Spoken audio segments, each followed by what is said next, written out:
Rogan Report podcast. Check it out. All things Joe Rogan by day. Rogan Report podcast by night. All day. All night. Half hour to an hour-ish episodes once a week. The Rogan Report podcast. All right, Shane. Welcome to Rogan Report episode 23. How you doing? I'm doing pretty good. Comedy of errors led us to not recording an episode last week when we had intended to. Yep. So now we're talking about doing a bit of a span here, 2 weeks. A little bit of a marathon. Yeah, it's a for bit us. of a bunch. Yeah. So, but we don't have to necessarily get super deep into any of this stuff. We can skip across it like a rock across sure. a still lake. There we go. One time I skipped a rock. I remember I was out and I probably skipped it 40-ish times, 40-ish skips. Oh, really? Yeah. And I remember it was like just the only rock. I picked it up and threw it. I was with my girlfriend and her nephew and her nephew's mom. And there was this other kid that was like there just fine. He's like, "Oh my God, It's the one." Yeah. I was like, "Thank you, thank you." It just went forever. Yeah. It was shocking. Like it felt like it wasn't real. It Yeah, felt no like kidding. Like a dream, or like in Inception when they have the top that has to spin forever, and that's how they know they're awake, or I don't know, whatever the fuck it is. Dude, I've never got more than 5 out of a skip, I think. Yeah, it was a lot. Yeah. But I could not replicate it. It was just the very first throw. But yeah, I found a perfect flat discular rock. Yeah. Anyways, Found a glitch. Yeah. Getting back into it after 2 minutes on rock skipping. Yeah. 1237 Sebastian Maniscalco. That's it. Tough name to pronounce. Yeah. Did you watch his Netflix special? Not yet. I did. I just got actually set up with Netflix again. Oh, And congratulations. I'm catching up. Welcome, So- welcome back to the fold. Yeah. But I'm going to watch it. He's a funny fella. Yeah. Yeah. So Sebastian, did he somehow become the most popular comedian of all time? He's Like, pretty popular they're these talking about days. he sold out 3 times at Madison Square Gardens. Yeah. 3 shows in a row. Well, he's their East Coast guy, right? Yeah, I So get that. He's from New York or whatever. Yeah. But I was like, I watched the special and I was like, he's no Louis C.K. or like No. Jim Jeffries or Bill Burr. Like those, to me, anyways, it seemed a little bit like, really, this is what everyone. He's a little cleaner, hey? Or am I Yeah, it wrong? was a little cleaner, but it's I wouldn't say clean. He's not. He's a lot dirtier than the Pop-Tart guy. Pop-Tart. Hot Pockets. Jim Gaffigan is. Oh, okay. Yeah. Yeah, he's like the poster boy for clean comedy now, I think. Yeah, he's maybe like in between like Louis C.K. and Jim Gaffigan. Oh, yeah. I would say almost smack dab in the middle. Shit, between man, that's a those two. big range. Yeah. He could land anywhere between those two. Yeah, but he didn't land anywhere. He landed right smack Right dab in the middle. Okay. Okay. Yeah. So if you're looking for someone slightly dirtier, like I feel like it's about as dirty as Christian. He's almost, what he seems to me, he's almost like a caricature. Mhm. And I mean, I know he is Italian and whatnot. So and, Italian. And yeah, he definitely, he's almost like a caricature of an Italian person. That's got to be part of his shtick, I bet. I guess. He's just decided to be the I don't know if you can say Guido. Yeah, you But can't. The Guido. Okay. All right. We'll step back from the Guido comment, but yeah, he's like the epitome of the Italian stallion. Yeah. Duh. Props to him anyways, though. It was a good episode. It was like, so I guess I'll read who he is. He is a stand-up comedian, if that wasn't evidently clear. He also hosts his own podcast with Pete Corelli called The Pete and Sebastian Show. That's available on iTunes. Yeah. And his new special, Stay Hungry, is now streaming on Netflix. Yes. Let's move on from Sebastian Let's do into it. Brian Redband. So we kind of teased in the last episode about this episode. I think I wanted to talk about it because I had already listened, and most of this episode was about the like Jack Dorsey blowback. People were pissed about Jack Dorsey not being taken to task over the silencing of right-wing voices versus left-wing people being seems allowed to say whatever they want. Yeah, seems definitely slanted towards the left. Yeah, which I mean, we sort of talked about this already. You know, Mm-hmm. it doesn't seem like Jack is likely to be the guy there on making like the decisions of who gets blocked and who doesn't. You know, he's the CEO, and he probably a lot of things come across his desk that he's kind of like, okay, yeah, you guys, you know, he has people for all that stuff. Yeah. Yeah. But So- I mean, that said, there's a culture to the company, I'm assuming. Yeah, Like there and- is anywhere you work. Yeah, So, and it would be coming, you know, from him. mm-hmm. So yeah, I mean, I don't think he's completely, but he also has said like he's definitely willing to come back on and talk about whatever. You know, he said he wasn't trying to be evasive, and Joe didn't get the feeling like he was trying to be evasive. Yeah. You know, other than I guess there's some things that he felt like, or Joe felt like he didn't really have all the answers, so we would kind of like skate around some of the things. I've been actually thinking about that as an afterthought. Yeah. Why wouldn't you have the answers to that coming on the Joe Rogan Experience? Like you're not going to be asked those questions. Yeah. You know what I'm saying?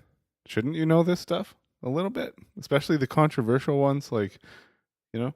Yeah, that's a good point. Purposely evasive a little bit, maybe?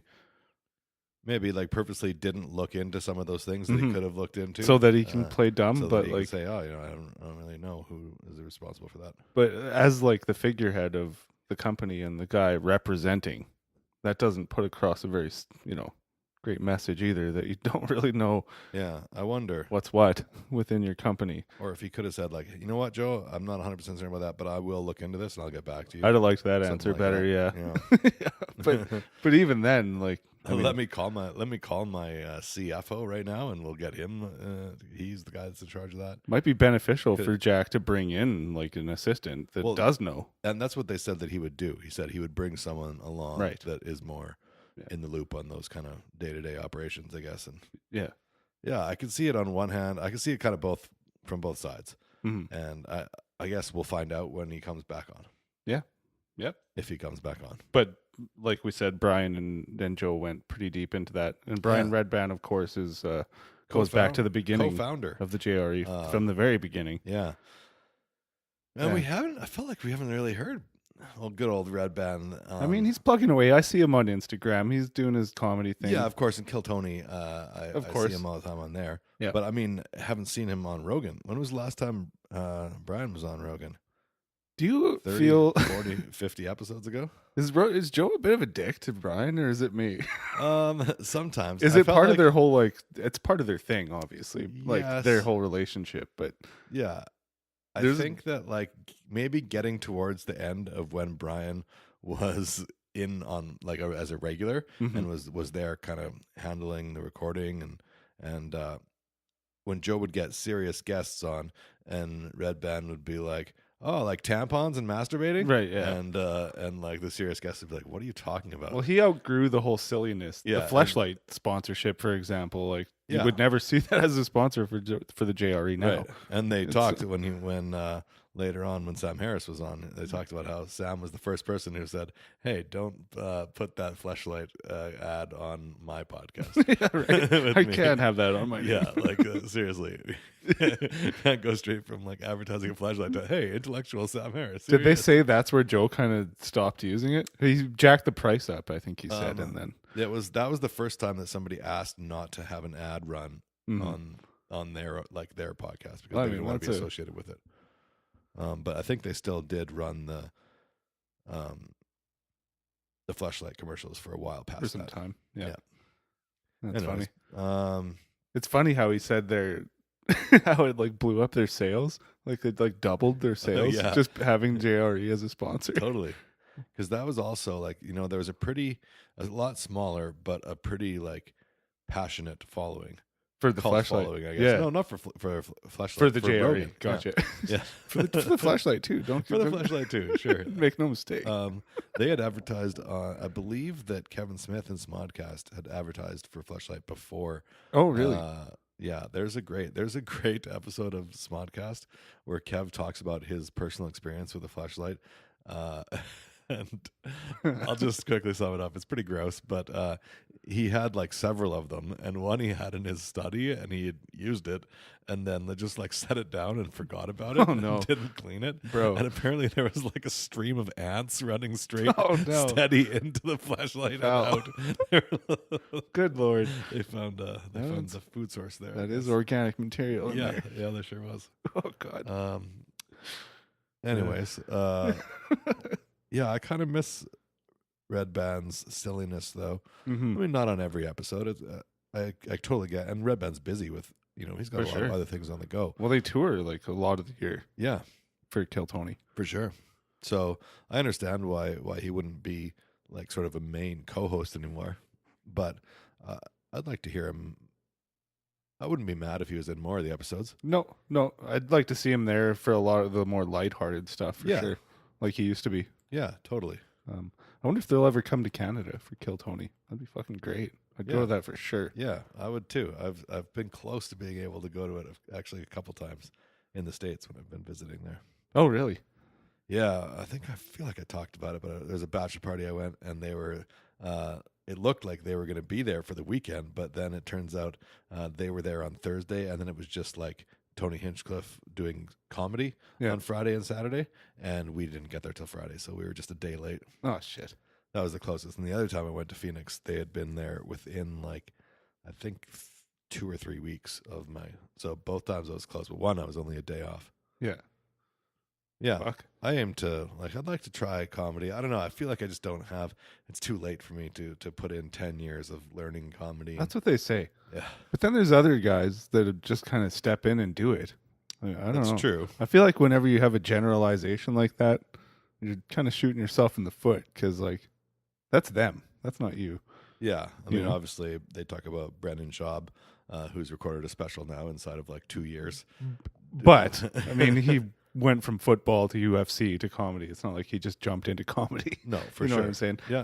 He had a head start, and Brian Callen showed him the ropes, basically. Definitely. So, Maybe I just need Brian Callen to show me the ropes. but I feel like you might have a little bit of a tiptoe in just being part of the music scene Yeah. in Edmonton, the open mic scene. That would help for sure. Yeah. Yeah. You know some people for sure. It would help. Yeah. All right. Next episode was 1239, Travis Barker. Now, he's obviously most well known as being the drummer for Blink 182. Yeah. And one of the hardest hitting drummers. He's kind of known for that. And Like physically smashing the drums, yeah, you mean? like he hits the drums Yeah. a lot harder than like Nice. a lot of other It's a sweet distinction. drummers. Yeah.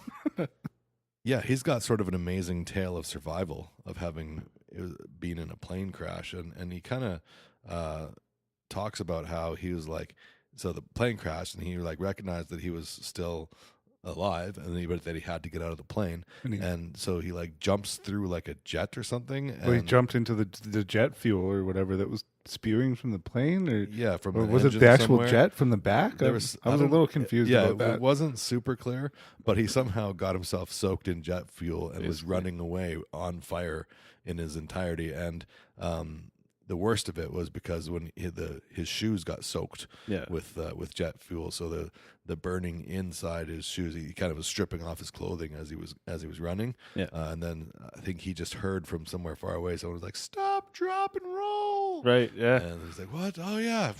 And the last thing to get put out was his feet, though. Hey, Yeah. like They took the worst of it. fucking sucks, man. Yeah. That's one of my big ones. That'd be the shittiest way to go. I think is to burn to death. Oh yeah, definitely. Fuck, man.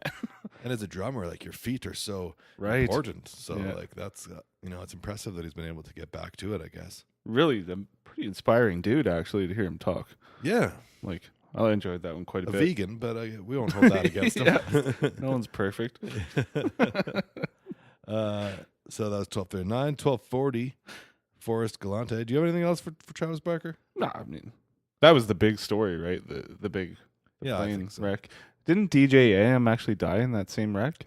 Is that the wreck they were talking about, or was it there another wreck? I don't know off the top of my head. I'm not sure either. Okay.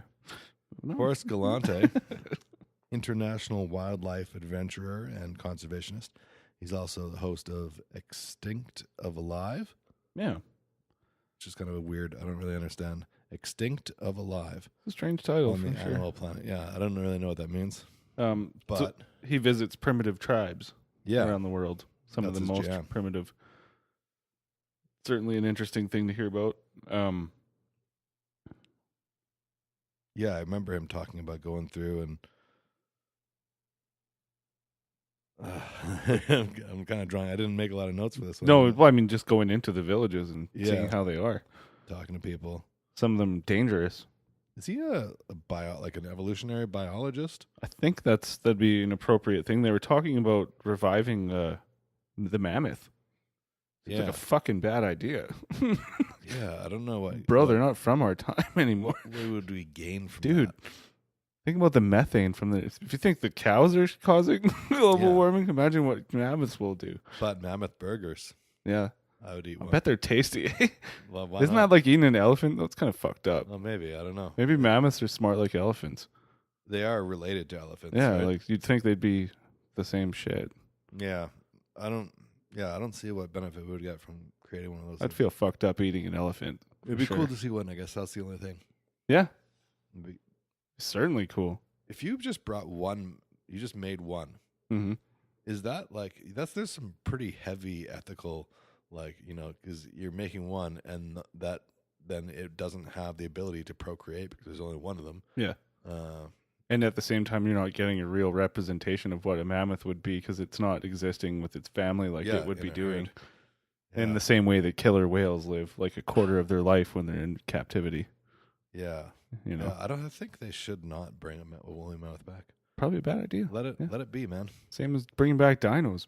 Yeah, it's different because they were talking also about bringing back things that that we've killed off that are like a part of our Mhm. ecosystem, and that makes a lot more sense to me. Like if we killed off a species of wolf from an area, and then we we brought it back and we reintroduced it Yeah. because it was it is a part of our climate, whereas this woolly mammoth thing is not. But weren't we supposed to kill it off? We're part of the world too. Yeah, I don't know, but we Like dodos? Yeah, Weren't they just really stupid and they deserve to die? I don't know. It's all about finding a balance and Yeah. and monitoring our ecosystem. And That's true. if something we killed something off that is now there's an imbalance in the ecosystem, then we should be trying to rectify that. I think. If you're gonna blow this up though and look at it from a universal perspective and pretend like we're evolving towards this machine thing like we seem to be doing, maybe this is what's supposed to happen. All the shit's supposed to die. Yeah, I don't think so. No, that's probably a dark idea. But Yeah, that's not. okay. I don't think that's right. So who's next here? 1241 Sam Harris. Yeah, I love this episode. Yeah, that's a good one. Sam's one of my favorite talkers. Yeah. He's a neuroscientist and author of New York Times bestsellers, The End of Faith, Letter to a Christian Nation, and The Moral Landscape. And then his podcast called Making Sense is available on iTunes and Stitcher. Mm-hmm. Making Sense? I thought it was called Waking Up. That's Tim Ferriss, I believe. I think. No. Isn't it? I'm just No, gonna, you're right. Waking to Up my- is another of his. Tim Ferriss is the 4-minute or 4-hour work week or something like that. Yeah, Tim Ferriss has written a bunch of books. They're like 4-hour But body. he's got a podcast too. 4-hour chef. Yeah. No, No, you're right about Sam Harris waking up. Maybe he stopped doing that one. He stopped doing Waking Up, and now it's Making Sense. Maybe. I don't know. I didn't listen to either of them, so I'm not sure. Okay, well, may not be the most interesting side note, but I am looking at my podcast right now to see what it says in here. Where the heck is it? Oh, I just found out about side note. I haven't listened to any of the episodes yet, but have you heard of this Dr. Death podcast? No. Jesus Christ.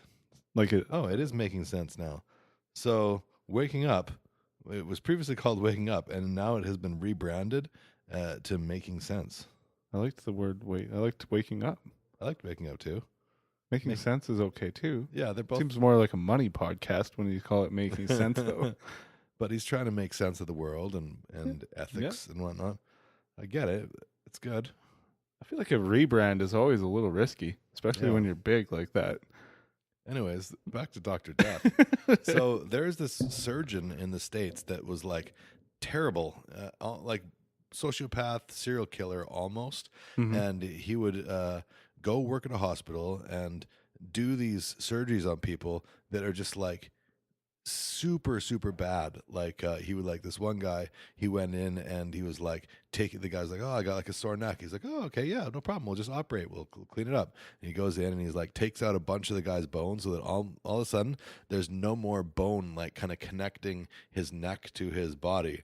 And then he eventually just like his neck breaks and severs his spinal cord there. Shit. And he becomes a paraplegic for the rest of his life. And then this, other doctor, he goes back, he's like, hey, what the hell happened? And the doctor goes in and like starts looking. He's like, oh my God, like what happened here? And he's like, I don't know, I was getting this surgery from this guy.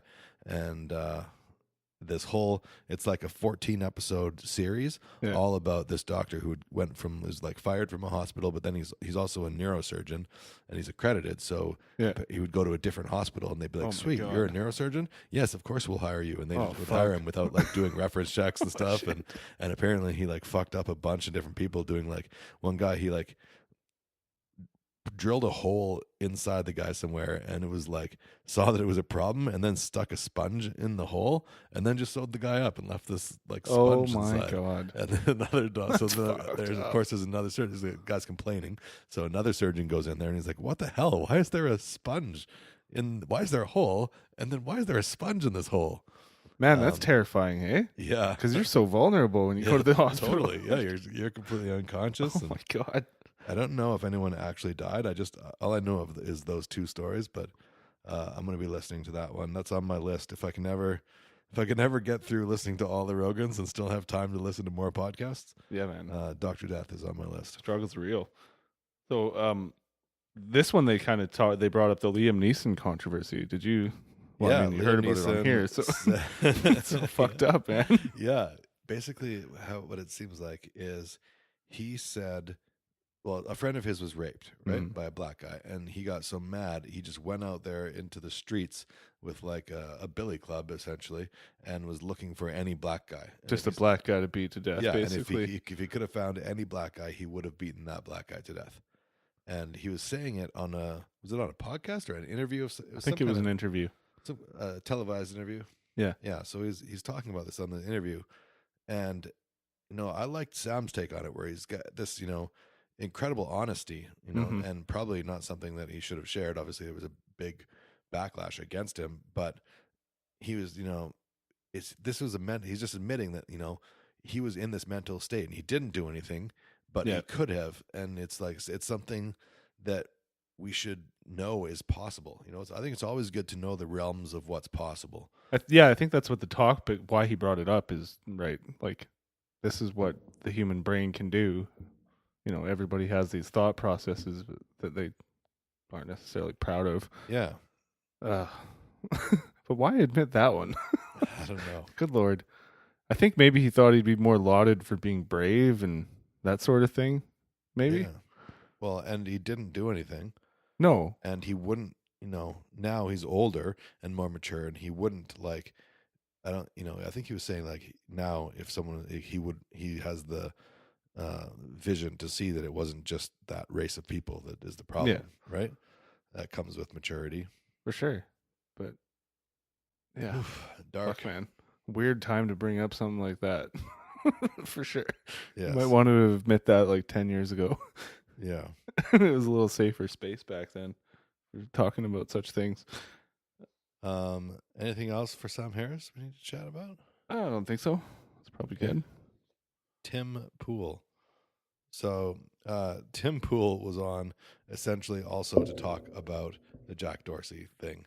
Yeah. And they ended up talking a lot about just freedom of speech in general. Yeah. Tim Pool is an independent journalist. His work can currently be found on this Timcast, which I suppose is his podcast and his YouTube channel.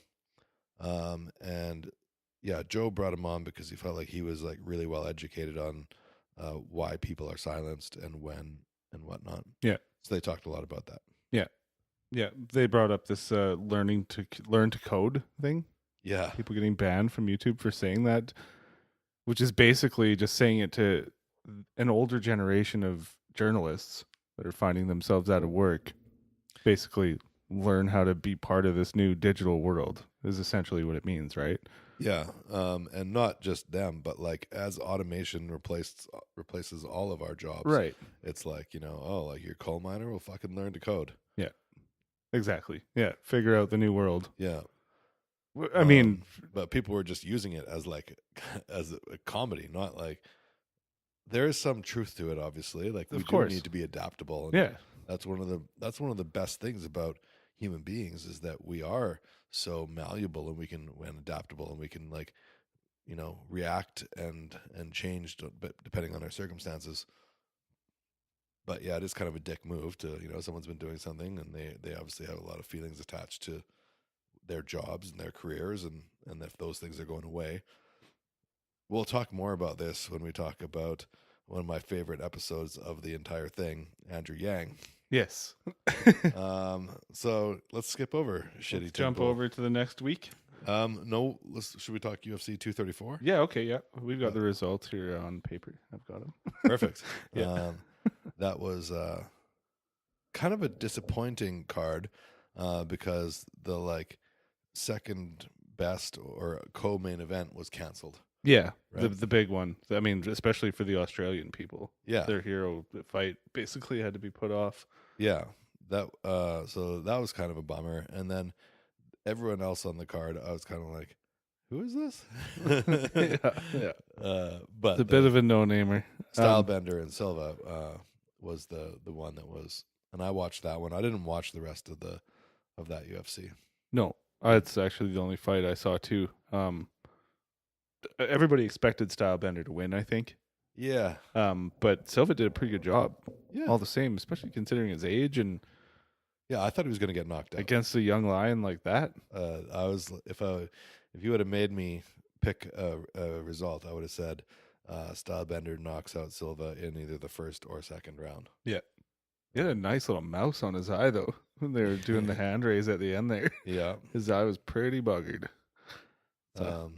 Yeah, I mean a bunch of other fights. It's weird that because obviously we've seen Silva get knocked out, and it seemed like he was taking more like punishment in that fight than in someone like why does someone get knocked out and then in the next fight or in later fights they seem to be able to take more than they were able to take? Is it just because of exactly how a punch lands, or because I think it has a lot to do with how hard the weight cut was. Yeah. Definitely affected. Maybe this weight cut was easier. I think a lot of factors. I think it has a lot to do with the weight cut, though, for sure. Yeah. Like because when they rebulk up, some guys heal up better, or I don't know if heal's the right word, but bulk back up better. weight cut, and I suppose maybe even the whole training, Right? Maybe a camp better leading camp. up to it. Yeah. could And then there's better also healing just in general. there's also just getting clipped in the right spot, right? Yeah. There's Yeah. a button. There's a button somewhere on.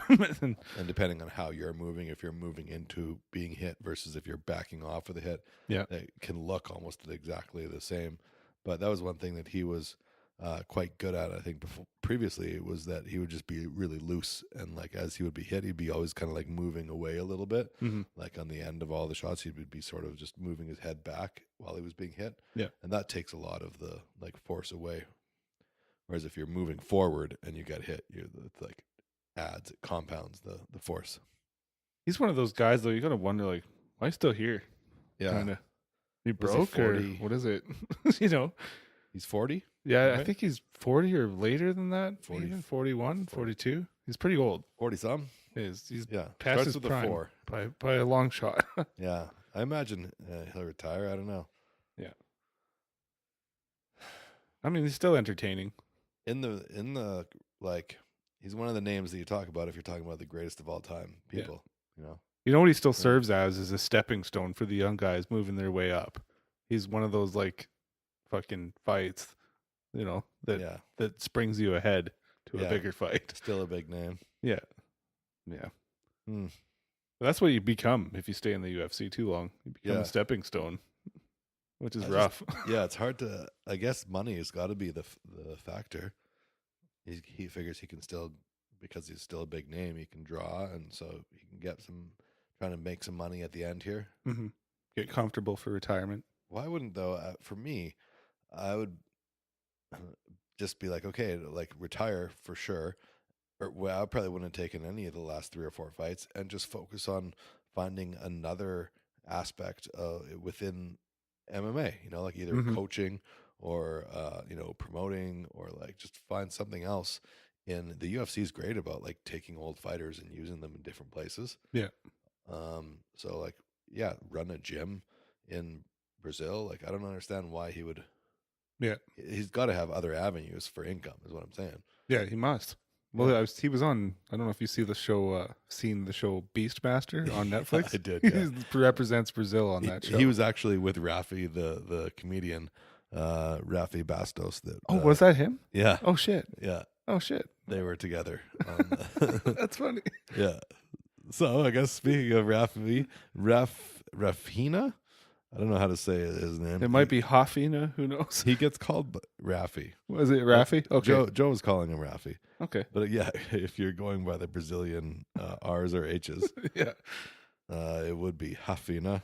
Yeah. Bastos is a Brazilian comedian, actor, journalist, and television personality. Yeah.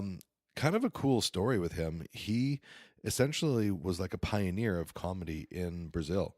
Hmm. They like didn't really have stand-up comedy there, and he came to America. He was on a basketball scholarship, and I think it was Jim Gaffigan actually that he like saw Jim Gaffigan, or maybe it was Brian Regan actually, and he's like, "Oh my God, this is so funny! I take it back to my country."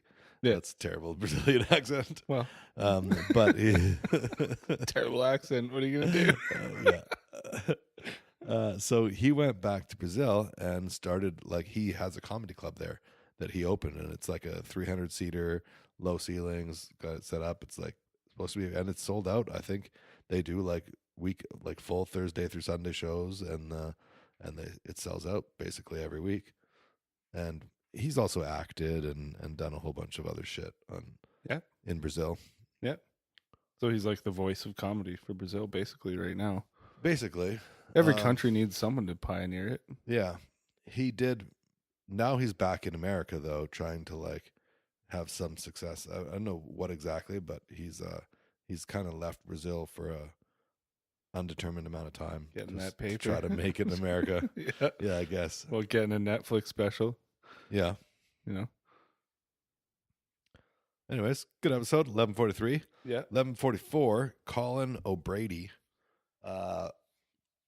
That's an intense dude. So no shit. Colin O'Brady is a professional endurance athlete, motivational speaker, and adventurer. He is a 3-time world record holder and just became the first person in the world to travel across the Antarctica unassisted. In 2016, he set the Explorers Grand Slam and 7 Summits speed records. Mm-hmm. So, yeah, he basically did like a loop around the whole island of Antarctica. Fucking wild. Yeah, it was like 50 days or 60 days. A nice day is this days. weather I'm complaining about here. many, many, many days in Antarctica pulling a sled. I think he said the sled started out at 350 pounds, and he had a whole team of doctors that had to like help him to figure out, okay, you have to pull fuel to melt water so you can drink, and you have to pull food. And, you're going to start out with the heaviest your sled will be, and they need to figure out like, okay, how much calories are you going to need, and how do we make it light enough that you can pull it, but you're still heavy enough that you're going to be able to get the calories from it, and it will take you around the whole thing. While also planning on losing like 25 pounds throughout this whole thing. Yeah. That's a lot of science in Totally. math. So yeah, he was a fascinating dude, and he talked about obviously that adventure, and he talked about climbing up Everest and thinking that he has frostbite, and that was during the 7 Summits is basically all the 7 highest peaks in all the different continents. And you go to every continent and you climb the highest peak on the continent. Yeah. And so he did that in the record like fastest time of anyone. It's crazy. Yeah. There's also another dude that was like he talked about there's another dude doing the Antarctica thing, and a guy that was more experienced, knew Antarctica better, and left before him. Right. And he was like watching him like fucking running Dipped away. out, basically. He's like, all right. So he's behind the 8 ball, but he caught up and passed that guy, I guess, at some Well, point. he did his last stretch in 37 hours in Yeah. one walk. Yeah. He had to 37 stop hours. to melt water and had to set up his tent. Yeah. Set up the tent, and then get back out. Yeah. Fuck, man, that's some willpower. Christmas Eve or Christmas Day. Is it He willpower though, or is it fuck? I'm close to the end. I'm It's- not sleeping another time. Well, I'm he was just gonna- saying it's flow state. right. He just gets into a flow state, and then it's 20 hours feels like the same as 1 hour. Like you can't really differentiate the time because you're just in a flow state just of go. Yeah. And And even walking, like he'd be totally covered, but even like the pinpricks for air to come in, he'd be getting frostbite from that pinprick of air coming through. yeah. So he'd have like tape in certain places on his skin, like directly where that air is coming in. Yeah. It's fucking wild, man. Yeah. Like it gets to -80. That's bad What conditions. do you, what? Fuck Antarctica. Yeah, I'm not. Who Don't cares feel about any it? need to go there. I'll go there when it melts. Yeah. Fuck Antarctica. That's where the penguins are. Yeah. I guess that'd be kind of neat to see. But that's all the life there is just all along the shores. right. It's You're saying. might as well be Mars Yeah. or fucking Where Pluto. he was like- running through it was just like no life at all. There's a lot of interesting things about Antarctica that they're discovering as the world melts. Yeah. There's a lot of shit under there apparently. Like a lot of methane deposits, and they're finding like lakes and probably That's going to find what is it, Atlantis? Atlantis. That's where I figure it is. I it's gonna be under there. don't That's where think so. civilization started. Isn't it? I think it's like off the coast of Greece or something. Well, they don't. It's not even real. It is. Well, I mean, it might be. Don't they But know? there's no proven. Hmm. I don't think. It's not going to be down there. I haven't looked into Atlantis for a few years, but I don't think it's real yet. You're out of your mind. Maybe I am.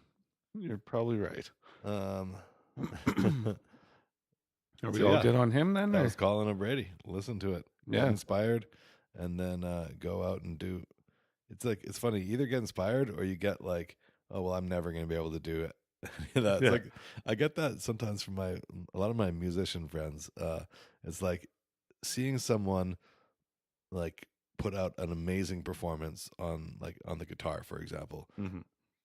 I typically will be inspired from that, and when I hear my friends play amazing sets or any professional musician, it makes me want to pick up my guitar and play. But then Yeah. I have a lot of friends that when they see something like that, they're like, "Oh, well, I'm never going to be able to. I might as well just quit now. Why 'Cause am I'm I never gonna be bothering?" able- yeah, why am I bothering? I'm never going to be able to do that. Why even try? Yeah. I'm never going to be that good." And I don't know. I kind of maybe I get that a little bit with this Antarctica.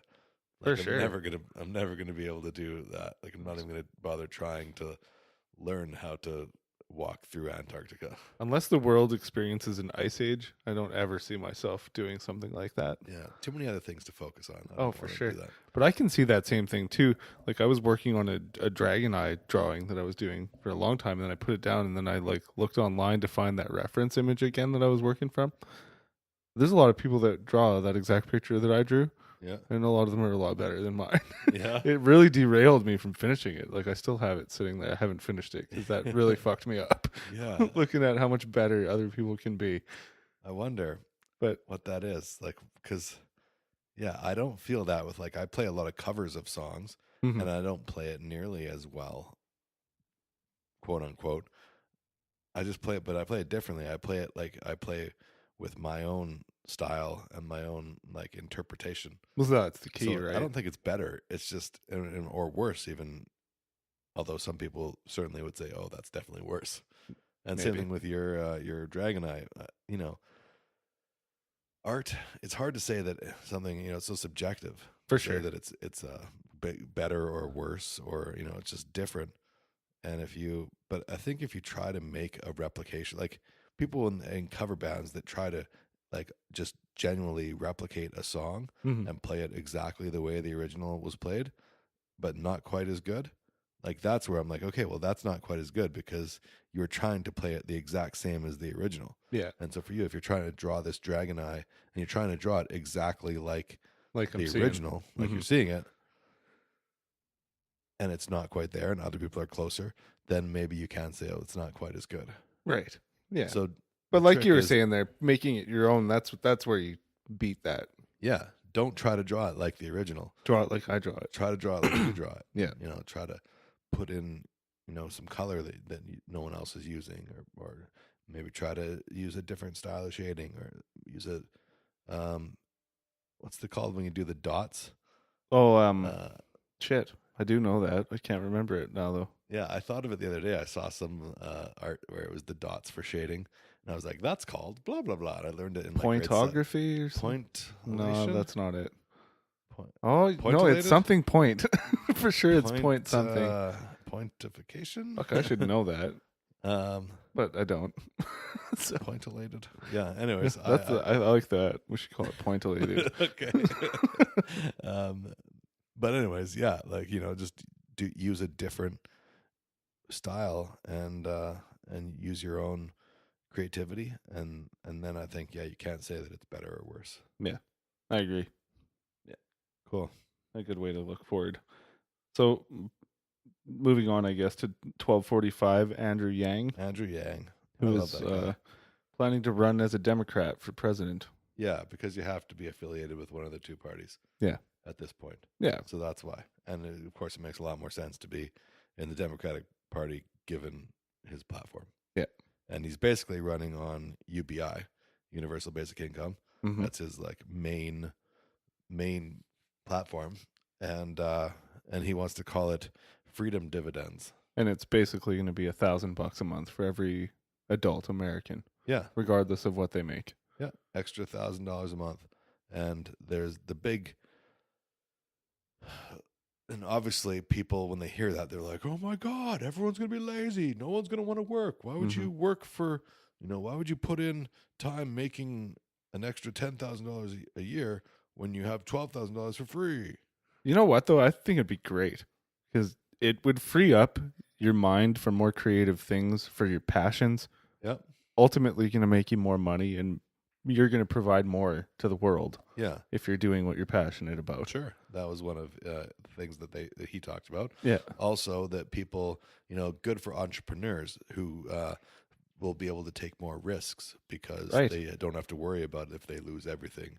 It's not going to be completely nothing. There's still a fallback. Yeah, they're still going to have that $12,000 a year, even if it doesn't work out, whatever their business idea is. And one of the other big things is that, if you give $12,000 to people who don't have very much, they're going to spend that $12,000. It's going to go back into the economy. Right. So a certain percentage of that you're going to get back in taxes and whatnot anyways. Whereas when you give $12,000 to people that are like super rich, they might never use it. They're like, oh, okay, it's just extra $12,000 just goes into a bank account. Or like they said, probably a lot of the more wealthy will donate it. Yeah. Or and just probably for a tax break or some such thing, like to do that would probably be beneficial for them. Sure. I mean, who knows? But I mean, from a philanthropist standpoint, that's a lot of money that can be donated. Totally.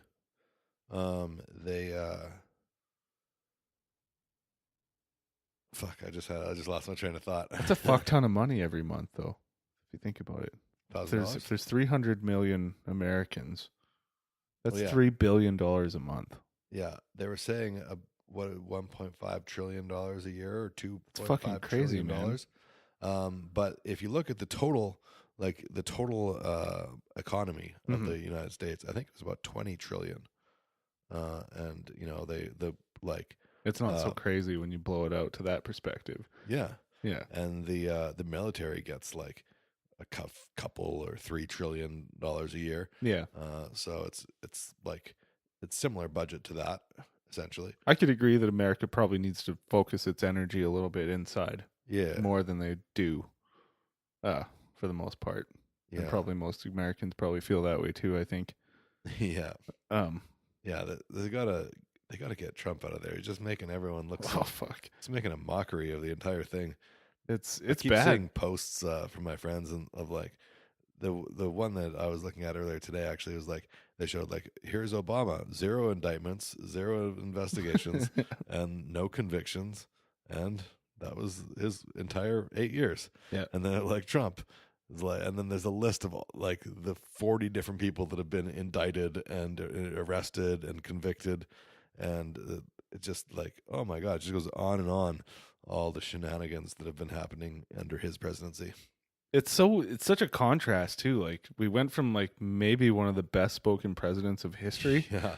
to like Yeah. this guy, Yeah. the fucking apprentice guy. It's so bad. So crazy, man. And this whole, now they're in the thick of having to build this wall that we're just like, no one, like even when he was running on the platform, I felt like that, okay, metaphorically, sure, they need to be tighter and better border control. Like it didn't ever, and I know he was saying, yes, we need a physical wall, but I felt like no one ever thought that they would actually need to build the physical wall. But then now he kind of painted himself into a corner of actually needing to build it, and so he had that whole the government shutdown, and then he declared a state of emergency in order to try to get the money to build the wall, and apparently he got like 1.5% of what he needed to build the wall, and they ordered some slats, and they have like a tiny section Oh that they're Christ. sort of working on. I mean, to me, like, how the fuck are you gonna manage that? Even if you build a wall, you can dig under walls. Oh yeah, You can climb walls. you can go around them in the water. Like most of the drugs, like if you're talking about just like drug smuggling, people build submarines, homemade submarines, and they take like their hundreds of kilograms of cocaine, and they go underwater, and then they go around where the border would be, and they drive up into Florida somewhere, Right. and they meet somebody along the shore. You can't, the thousands of miles of shoreline can't all be watched all the time. Which is where one of the more foul of the Mexican racist terms comes from. So I'm not Yeah. gonna say it, but it's there. Think about it, Yeah, for sure. and it's where it comes from. I'm And just saying. yeah, so building a wall stops, I don't know, I guess a few people that are trying to walk across the desert in like New Mexico and stuff. Mhm. Presumably it stops them from maybe getting It's so in. backwards. I It's don't like know. we're all part of North America. You'd think that Mexicans should be allowed to travel back and forth. Yeah, It's fucking crazy, is what it is. The whole thing is so broken. it's a little crazy. Like, it's weird to think that we're up here with our policies and how different it gets as you Yeah. go south. Like, it's just crazy. Yeah, I mean, it's so complex. Yeah. And I don't know, man. I feel like a weight of the world lately where I'm just like, man, it seems like, I don't know if I just wasn't as aware before of how close we are to like the end of what could be like the next world war. yeah. Could be crazy, if not like a world war, like a revolution, and there's a lot of things that if you look back on history, you can see periods like this where the gap between the people, like the 1% who have the wealthiest people and the least wealthy people, grows and grows and grows and grows until eventually Mm-hmm. there's a revolution. Where you can see in hindsight that this was building, Yeah, but you can't see it while it's happening, really. but we can see You it while it's can, though, happening. now because it's escalating. Yeah, It's and so it's not like crazy. I'm the only one to think about that. Like, No. it's just insane. On that note, like back in 2010, I kind of went down a conspiracy fucking K-hole. And Yeah, I basically looked into all of it, and kind of creepy and weird when you look back. A lot of that shit that a lot of the crazy YouTubers were talking about, a lot of it's happening right Yeah. now. It's happening, and it's pretty twisted. Mm. Like, no, I mean, there's no So do you think it's reptilians, or chemtrails, or maybe there is, but Yeah, But as far as the political shit that you used to hear a lot about, like even a lot of what Alex Jones says, it's happened. It's happening. Maybe Yeah. not the stealing of babies and faking of shootings, but yeah. Yeah. Anyway, on to another great debate of our times. Yes, the pot debate. Yeah. 1146. Alex Berenson, former reporter for the New York Times and author of several thriller novels, and now he wrote this book, "Tell Your Children: The Truth About Marijuana, Mental Illness, and Violence." Mm-hmm. That's available on Amazon. And then he was debating with Dr. Michael Hart, who is the founder and medical director of Ready to Go Clinic, a medical cannabis clinic in London, Ontario, Canada. Yep. Comes from Newfoundland. Yeah.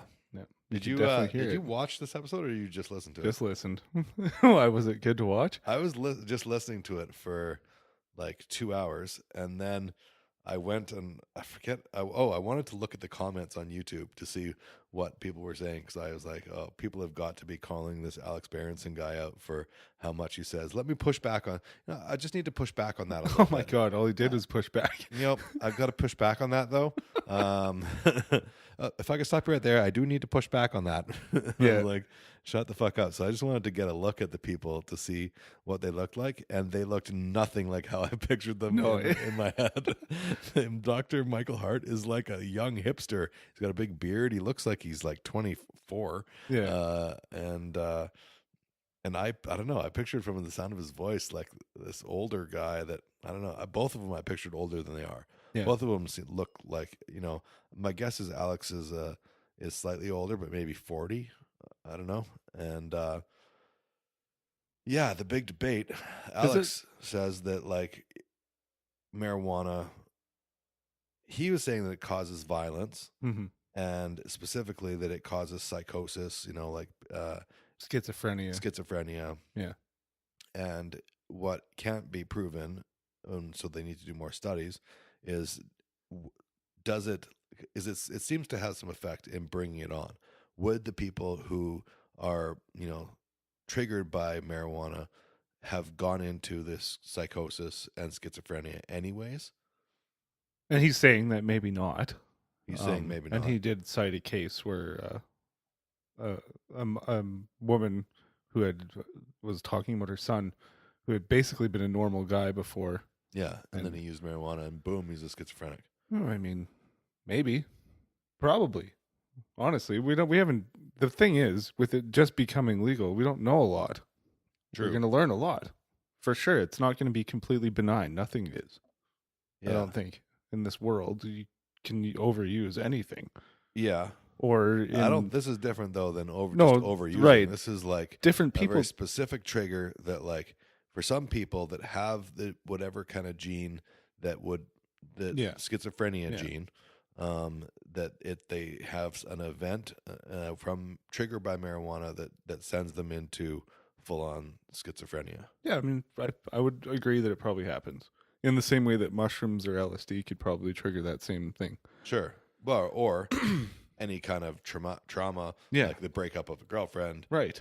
There's a lot of things that could potentially trigger your schizophrenia if you have the schizophrenia. I tend to think that if you're able to be bumped over, there's other things that are going to bump you over. Something is going to at some point, like, right? It's going to happen. Unless you're like acutely aware, okay, I have this gene and I need to be avoiding these triggers. For sure. If you're that lucky to know. So that's what we need to get to the point of, being able to diagnose that before it happens, before people become schizophrenic, and saying, okay, look, you have this schizophrenia gene, and I'm saying that not knowing really what that, if that is the case or how that works, but just somehow you're predisposed to being schizophrenic, so you need to avoid cannabis, you need to avoid these stressors, you need to make sure you take care of yourself with this in your diet this way.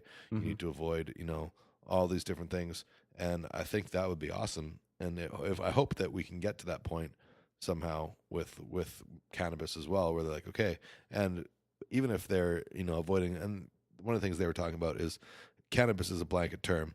THC and CBD, right, the active ingredients, they can be separated and they can be used very differently. And presumably people who are potentially going to be schizophrenic at some point, they could still use CBD though. Right. And while Alex agrees that it probably isn't hurting anything, CBD, he doesn't necessarily agree that it's helping as much as Dr. Hart was saying that it does. Right. So, but did you think, I don't know, like Joe kind of walks the balance where he's like, yeah, some people can't eat peanuts, they die, and that was a point I was going to say too. Yeah, exactly. Yeah, there's a massive variability in how people react to all different kinds of things. Yeah. What I didn't like about Alex, let me push back on that, Berenson, was that it just seemed like he was taking negative. He wasn't acknowledging any of the positive, and he was like would barely say that he would barely acknowledge that Joe was experiencing positive benefits from it. When Right. Joe was saying, "Look, I experience benefits from it." Yeah. Like, no, you don't. No, it makes you violent. Yeah. Like, no, it doesn't. No, it literally has. Almost nobody I've ever met in my whole entire life has ever become violent from smoking weed. No, I've never known anyone to have a schizophrenic episode. No. And but I still won't say that it can't happen. No, of course. I know that people do get schizophrenia. Mm-hmm. What is he was saying, I feel like he was saying like 20% of people get schizophrenia or 20% of pot users. The problem He for had me, some weird stats that he was like citing, and it's kind of awkward to me that a doctor is here representing the pro side and a journalist is representing the con side. Like, yeah. why isn't it a doctor versus a doctor? Is it that there's no doctors that are coming out against? I feel like there are doctors coming out against. There must be. Yeah. But I feel like people that come out against, I don't know, where I always feel like they're getting their information from like a skewed, biased Right. source. Anytime I it hear makes me people speak feel, against- if anything, all this podcast did was push me more to the way I already think. Yeah. I do agree with Joe in that, especially for everyone. edibles can affect people in Yeah. a different way, and has affected me in a different way. I don't fuck with edibles a whole bunch either. They're dangerous, kind of, Sure. but they're fun once in a while Yeah. in a controlled setting. In the right dose. Yes. That's one thing that we're learning now. We're able to understand milligrams and how many milligrams, when previously when people are just baking up a batch of cookies, Yeah, like you could have I a know cookie about that this would be one. 100, 150, Yeah. 300 milligrams. Yeah. And you would just have no idea because you just put a quarter ounce of weed into Well, the it. problem too is like the butter will settle differently in the mixture. Like, Yeah, totally. This side of the pan's gonna have a lot of fucking butter, and this side's got maybe half of what that side has. So Yeah. it's pretty tough. Yeah. Yeah. I mean, so I've overdosed myself That's more than just- one time. yeah. I'll just say that. Yeah. So because of that, people have had a lot of inconsistent experiences, and so, but that's one of the things that with legalization has come a long ways, is that you can now know exactly what you're getting. Right. essentially. Actually, the edibles side is about to become legal here in Canada as well. That Oh, was cool. behind the rest of it, but that's about to happen. What's the? Is there a date on that? I think there is. I don't know it though.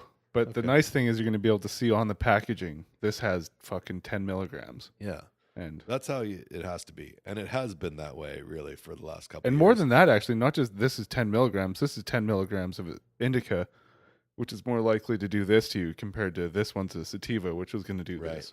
Right. And there'll be CBD in that product too. So it's going to be nice for people with pain for sure. Yeah. I think that it's only going to get better. Mhm. And some people definitely should avoid it, and hopefully they do. And They'll other find out. I mean, some people can't drink. Yeah, Figure it out, guys. I hope they get to a point though where they can say, okay, you're likely to have a bad reaction, so let's not have you for try sure. this. Yeah.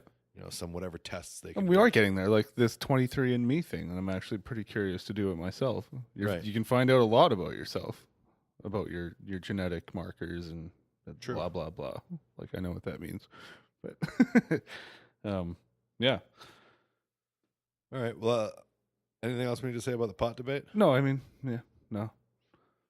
That's I was it. interested in it. I was a little annoyed Yeah, at times, but it I was think that there could have been a better representative than Alex Berenson. I'll just say that. yeah, maybe. For the other side, or maybe there can't be, and that's how weak the other side really is. But we'll see. I guess time will tell. And then the last one was the fight companion for the I guess it would have been a fight night. Yeah, that was actually the first ESPN show, not on ESPN Plus or any of that. Okay. It was actually on cable, and that was they called it ESPN One. Fair enough. Yeah. Pretty legit card. Yeah. I really just watched the last two fights. The Felder and the what is it? I've got it written. I can't even. What's his last name? Vic?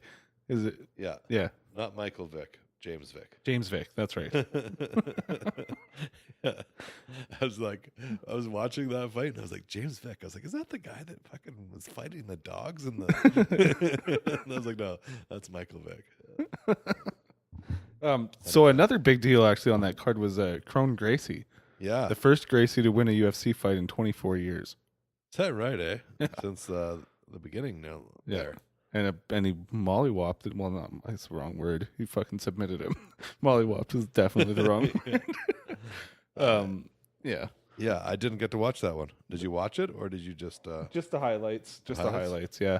I tried to get into the UFC this week. I don't know. Sometimes I'm not that interested, and I have a hard time staying focused on it. But this was one of those weeks. That's But fair. the big fight was definitely not hard to catch up on. The Kane and Ngannou fight. Yeah, Kanan and Ngannou. I mean, obviously you never know, but I kind of felt like Ngannou was going to knock him out in the first round, which sort of happened. Spoilers. So apparently, and he Kane after came out and said it was his knee, Yes. kind of buckled. But there's some other footage showing that he got clipped and then his knee buckled. Yeah, that's what I think. I think he got wobbled, and then when you're wobbled, he put a weird strain on it, And it then, just went, oh, no. and then it went out. So I don't know that he was ever knocked unconscious, although he looked pretty unconscious after Dude. taking a hammer fist.